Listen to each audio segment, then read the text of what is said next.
Well, good afternoon, ladies and gentlemen. How are y'all doing today? Oh, don't lie to me. It's hot out here. All right, so I would like to welcome you all to the Trained Parrot Show. My name's Virginia, and I will be your trainer this afternoon. And today it is my pleasure to introduce you all some of the most colorful, charismatic, and some of the most intelligent animals on the planet. Parrots. Now, parrots are actually tied to the top of the Asian intelligence scale with all members of the corvid family, which includes ravens, crows, magpies, and jays. Now, there are scientists out there that will compare a parrot's intelligence to that of the average human toddler between the ages of 2 and 4 years old. Pretty cool, right? Now, here, we do love to work with that love of intelligence, whether through training or playing games. Both are very enriching, very stimulating for them. So that being said, let's go ahead and start off our show by playing one of our favorite games, and that game is called the Psychologist Color Form Board. Now, for most of you, this is going to remind you of a toddler's play toy. It is. Well, my confident then. A psychologist actually developed this to test the IQ of the average human toddler between the ages of 1 and 1.5 years old. As you can see, very basic concept. 3 different colored shapes, and of course, the corresponding holes to which they fit. So we're going to have one of the parents to join us, and I'm actually going to see if my friend Maya will join us for this bit. Unless she's too busy chewing on her perch, which is a possibility. Missy, are you going to join me this afternoon, or are you busy? Hi. Thank you. Now, Maya, she is a blue and gold macaw. I don't know her age, unfortunately. She is one of our rescues that has a very gray background. Excuse me, miss. Not yet. Hi. Can I have that, please? She's keeping it away from me. Can I have it, please?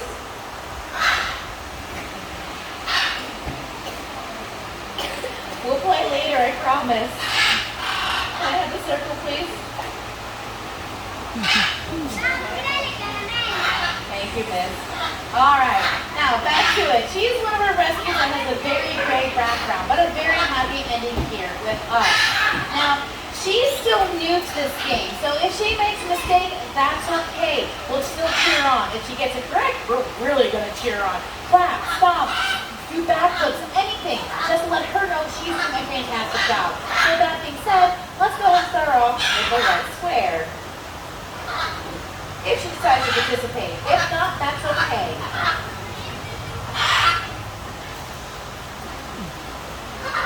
Good girl, Maya. Nice start. There it is. Okay, well, what about the star? All these edges. Twisted, turning. We have fingers and wrists and thumbs. Let's see what B can do. Good girl. Nice. All right, Missy. All right, blue circle. Probably should have started with that one first. Oh, well, nice job. Good job. Nice job in your first round, Miss. Okay, that round went pretty well. So let's make it a little more difficult for her, shall we? We're going to go ahead and mix up the pieces on the table, and let's see if she can still figure out where they go, or if she decides to chew on them. I mean, that happens too. Wow. Okay, here we go. Good! Nice! What's next?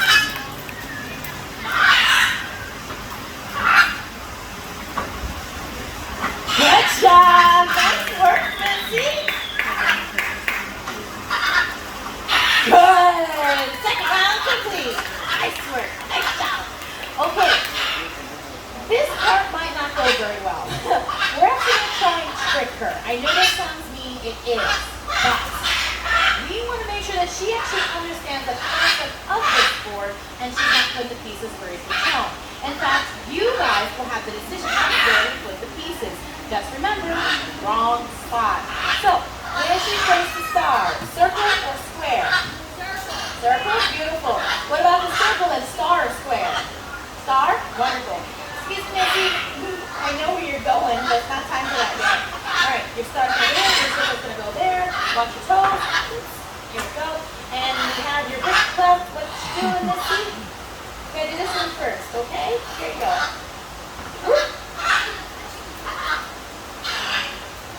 Let's see if she can figure out something is wrong with her board, though. All right, take a look at your board before you come over. Thank you. I love you too. Go check out your board before you're done, okay? I want to make sure you look at it thoroughly. All right, she knows something's wrong. I think you just got lucky on that.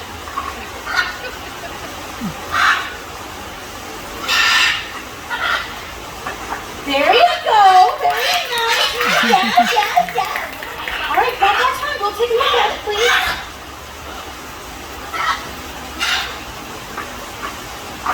Good job, Maya. Nice work. She's not quite passing the intelligence test yet, but she's definitely working on it. Now, when I mentioned she's new to this, she's only been working on this board for about a month and a half. That's some nice training going on right there. But speaking of training, we use a very popular method of training here called operant conditioning with a strong emphasis on positive reinforcement. Complicated. But to simply put it, it is a way of communication of what you like your animal to do, either a verbal or non-verbal cue and command. If this behavior is done correctly and on cue, you follow up with positive reinforcement. I'm sure you guys can guess what we use here. Oh yeah, food. Use your kids too, right? Don't forget, attention or affection can also work. But most of our guys here do indeed prefer food.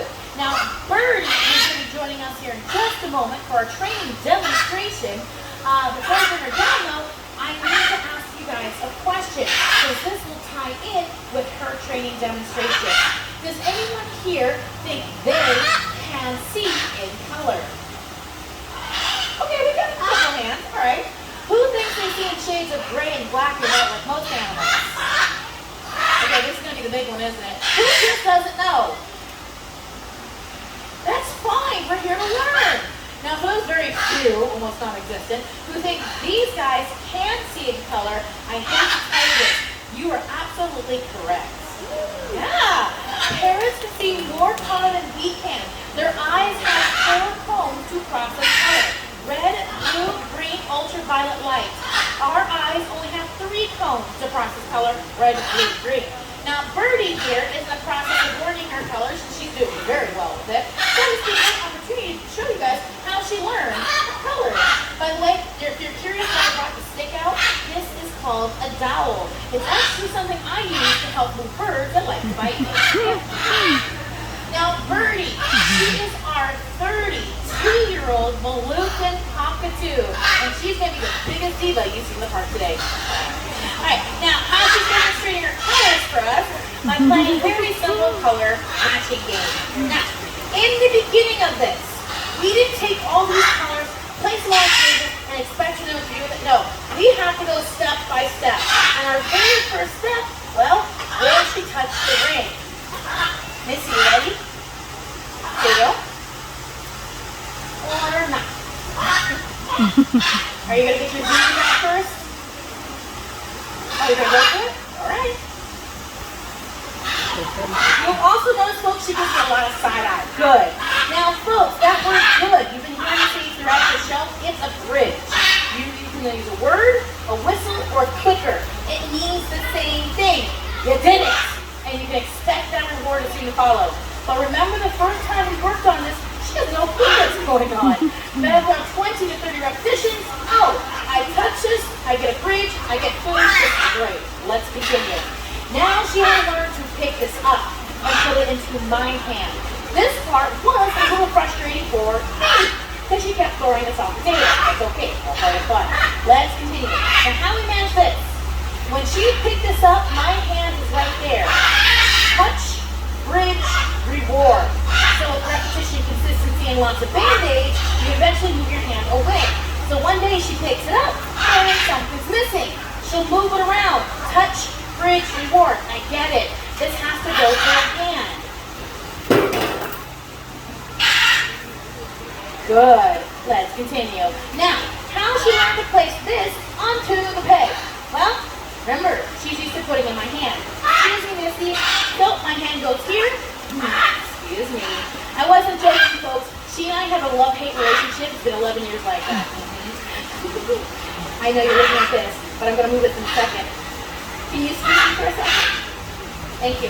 So my hand goes here, she brings it, I move it, it drops, bridge, reward. So repetition, consistency, she soon realized, oh, this is where it goes. Good. Let's continue, shall we? Let's bring out the color. Where should we place the green? Spot 1 or spot 2? 2? Alright, we are not giving her the green ring yet. We need to make sure she learns where orange goes. So, if she places on the green, no bridge, no reward, no reaction. If she places an orange, bridge, reward, reaction. Good! Nice job, miss. Very nice. Okay, now repetition, repetition, repetition. Ready, miss?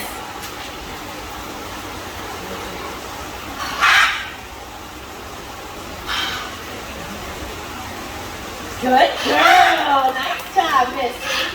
All right. And I know you get it already. Repetition, repetition, repetition.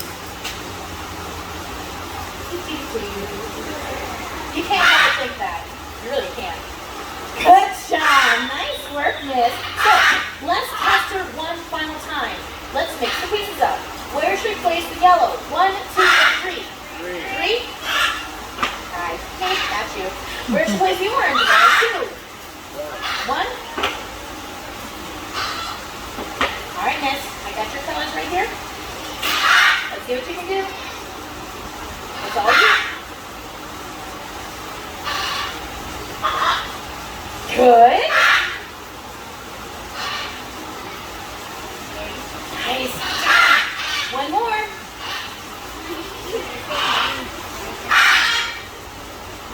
Oh. Yeah. Good job. Nice, Missy. Nice job. You did it. Yes, you did. Okay. Now, I got a little excited there. Now, one of the great things. This is my one, by the way.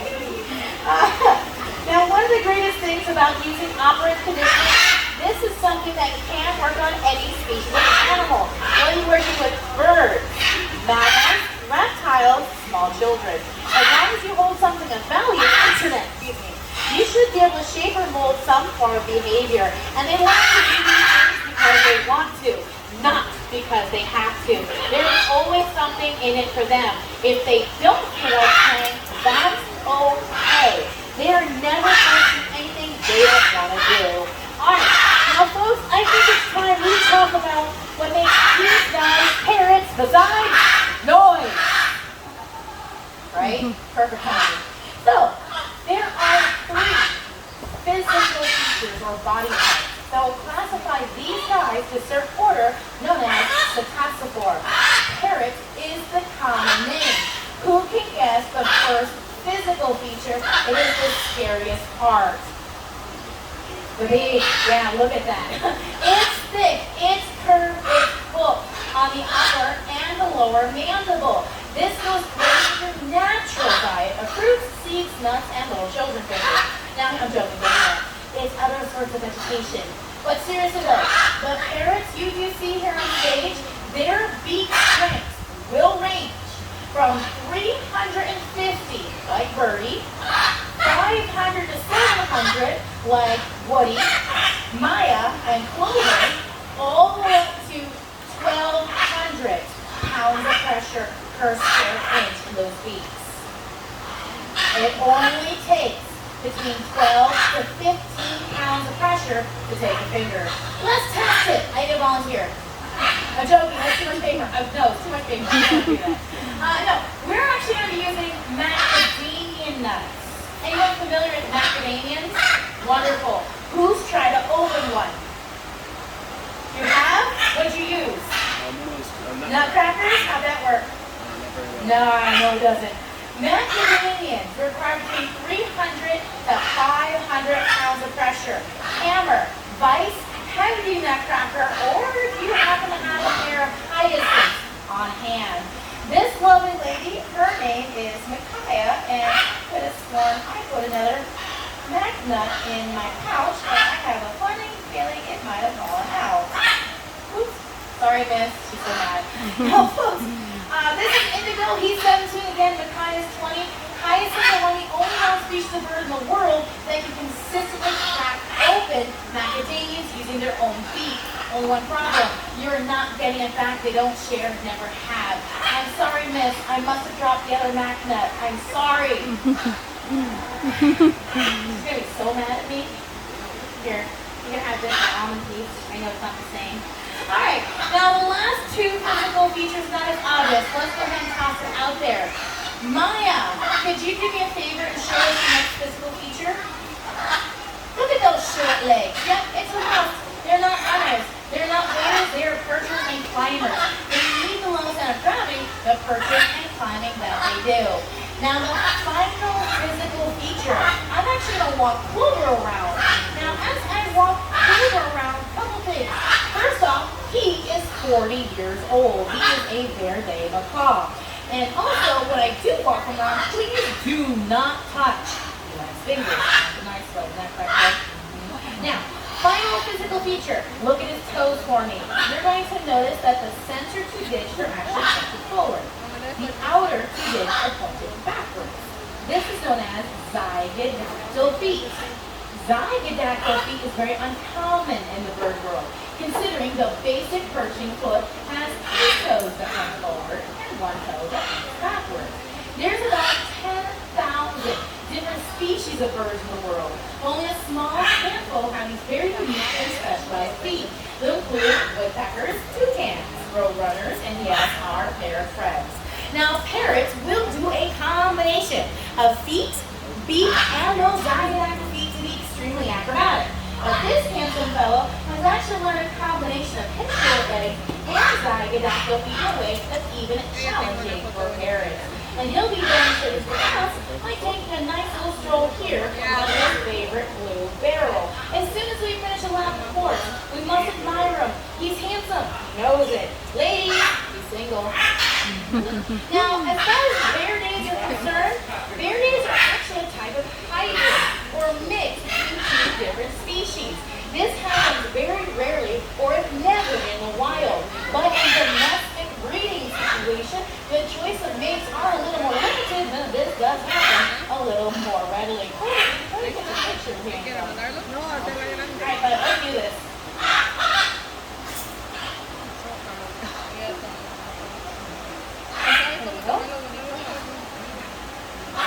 Alright, right away let those zygodactyl feet do indeed give that wide firm base. And the short legs, the lows and gravity for which you need to do this. I don't know about you guys, flamingo, ostrich, myself, this would not work. Nope. Now, in order to get this bear to move forward, we actually have to walk backwards. Now, walking backwards is a trained behavior.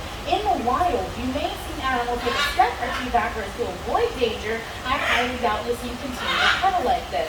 Now, you're thinking, something like this must have taken him a very long time to learn to do. Not really. Parrots are extremely acrobatic and well, he is a bit of a show-off. So, took about 4 to 4.5 months to learn, and yes, he's actually gotten very good at this. Can you do 2 more for me, handsome? And how about one more, sir? Good job. Let's give a nice round of applause for Clover. Nice work. Okay, I do apologize. I need to see how we're doing on time. I actually used to wear watches. I'm sure everyone guessed what happened to those. Got a little expensive. So, not picking you up right now, handsome. Now, just before we do get to our final game, which I have saved the best game for last, I need to go over something very important. Folks, as I mentioned earlier about Maya being one of our rescues, so is Indigo, Micaiah, Woody, and Birdie. People thought it was a great idea to buy themselves a pet parrot, but not realize how challenging they truly are. And I'm sure you guys can guess the biggest complaint we hear about. Yeah, they're noisy. What you see here, their screams are intended to be heard up to 2 miles away in the rainforest. Now, I love in the rainforest, not in the living room at 6 o'clock in the morning. No! Birdie! Again, our 32-year-old Moluccan cockatoo.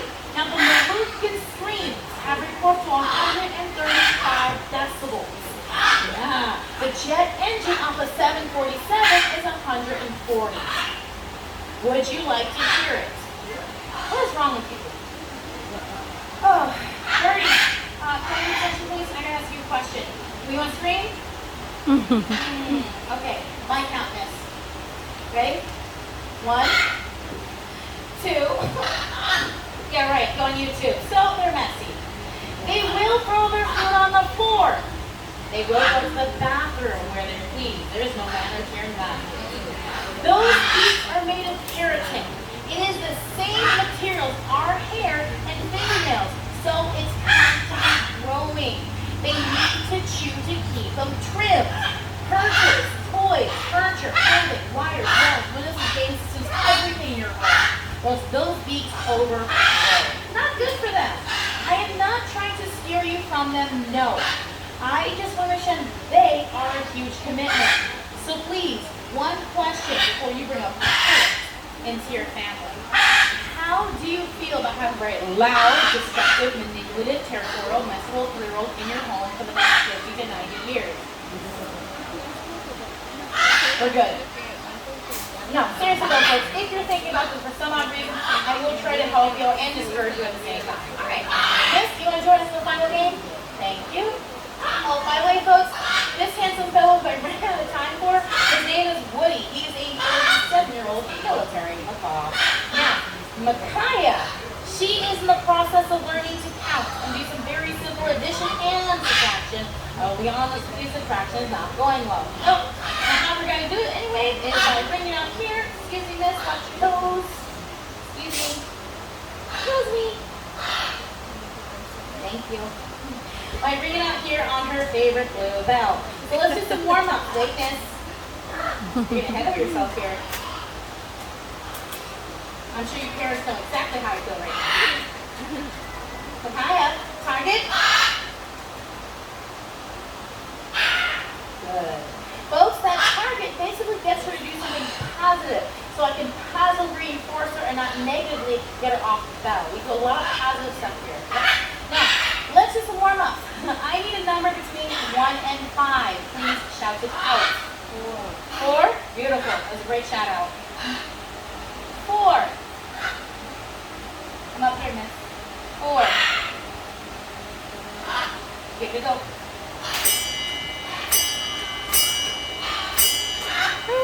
Good. Nice start. All right. How about a number between 6 and 10? 7. All right, next ready? 7.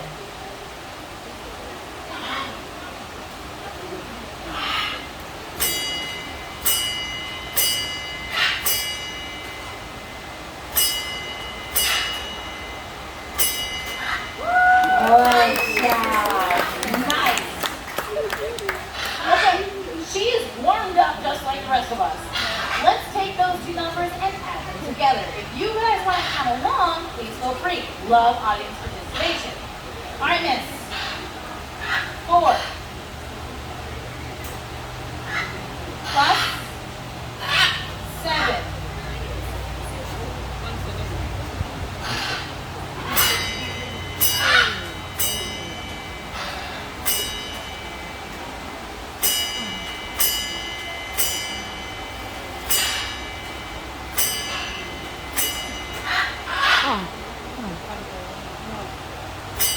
I mean, that was guessing. All right, I'll give that one. We got homework to do later. All right, so as I mentioned, subtraction's not her strong suit, but for the most part, this last couple days, she's actually been doing pretty decently at it. So I think we should give her a try. Do you guys agree with me?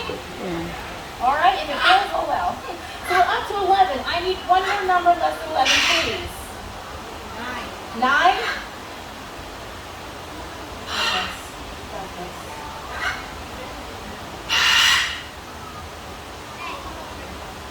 Eleven minus 9.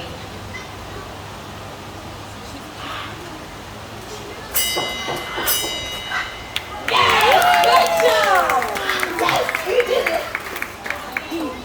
So, folks, she is not ready for math tutoring yet. But maybe by next summer, we'll see. Unfortunately, though, folks, we have reached the end of our show. I'm sorry. But before everyone starts setting up, I do have some very important announcements.